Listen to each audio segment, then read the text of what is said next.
Well, like I caddied for Fall Island when I was a little kid. The golf course, back then, of course, all your wheels drawn to the golf course.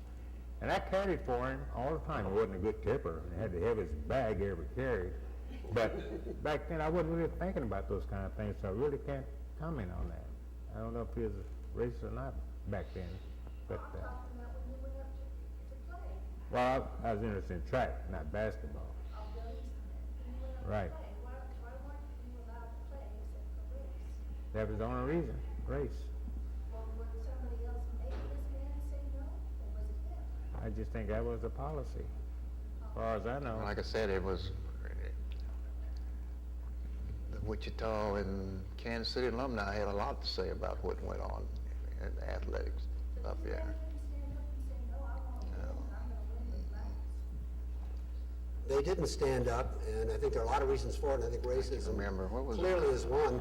Another is that they played in a conference called the Big Six at that time against Missouri and Oklahoma, which excluded blacks, and I think that was part of the issue as well. Now, whether they just took refuge in that explanation or not, I'm not sure.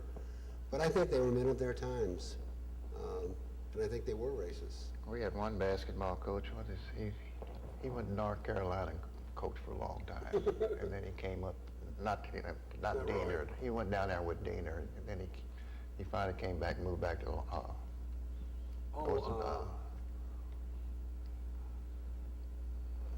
think of it. Where's Paul? You know who we're talking about? No, behind you. I can't think of it either. Well, in between Fog Allen and Ted Owens. Dick Harp? Yeah, Dick Harp. When Dick Harp wanted to play a lot of the blacks, and he ran into that same wall, the Wichita and the Kansas City alumni. And he just got super mad one night. The first team wasn't doing anything, all white. And he just said, the heck with it. He set them all down, and he put all black team out there. Well, I even got mad that night because they couldn't play very good. I didn't think. But he put a whole entire black team out there. Well, didn't the same thing happen with Jack Mitchell in football? He was a football coach, and the guy toward the end of the season hadn't won that many games, and they fired Jack Mitchell. No, that was... Wasn't that Jack Mitchell? No, that was one that when Winter was playing on a bad football team. His coach he left and went to Texas. Yeah, Sykes. He was the one that got fired because of the words he used against one of the well-known people's son. Was that the one? I thought it was Jack Mitchell, but maybe it was him that after they fired him. J.B. Sykes told. But I mean, Well, he told it was Ball Simons. I'll tell you who it was. But after they fired him, then he started playing all the blacks and never lost another game that year. Now Sykes left and went to Texas. They fired him. He went to Texas to coach after that. I thought it was Jack Mitchell, really, that when they fired him, that he started playing all the blacks and they never lost another football game that year. No, Jack Mitchell had Gil Sayers playing. Right, he was playing them, and he was winning. But it's a funny thing, if you notice one thing about this conversation, like you mentioned, we had 1 day for skating, 1 day for swimming. So I guess that made them feel good because they gave us 1 day to do these things, where everybody else was doing it all week long. 1 day. I was thinking about it, Fog Allen's story. It wasn't a story so much as a photograph I saw. And in 1949, there was a benefit theatrical performance for Burt Nash Mental Health Center, and it was a minstrel show. And there were 4 white businessmen in blackface, and Mr. Interlocutor, the man in the white suit in the middle, was Fog Allen in the minstrel show. It was so, among whites, it was just the accepted thing to do. And I think there was a power structure, a white power structure in Lawrence after World War II, which would include Fog Allen and maybe the Simons family and maybe Justin Hill and maybe others who were blatantly racist and made no apologies about it. But I don't think that made Lawrence different from most other white-controlled places at the time. That was a sign of the times. Another question? Yeah.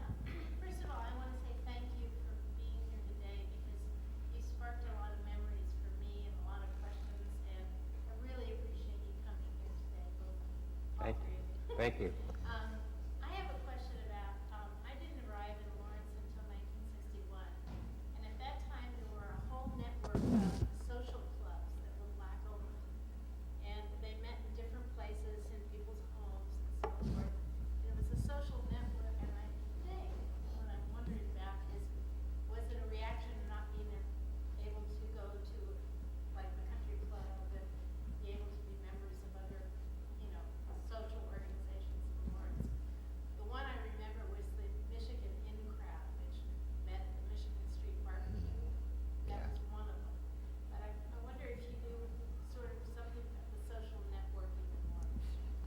more or less just a group of ladies would decide, or maybe it started out probably neighborhood type things, you know, and then ladies would get together and have a social club, and then it just spread out all over Lawrence.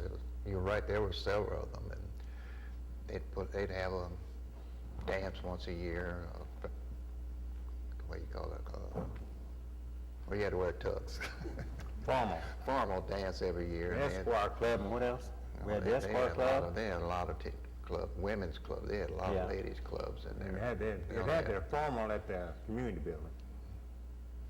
They'd get that for the But formal. that was the thing for ladies mostly. The men, we had like 2 or 3 clubs in Lawrence, plus like we had our Masonic Lodge and thing like that, but we had 2 or 3 different card clubs. We had one was a whisk club. You probably never heard of whisk. It's a card game, and the blacks is the only one that play it.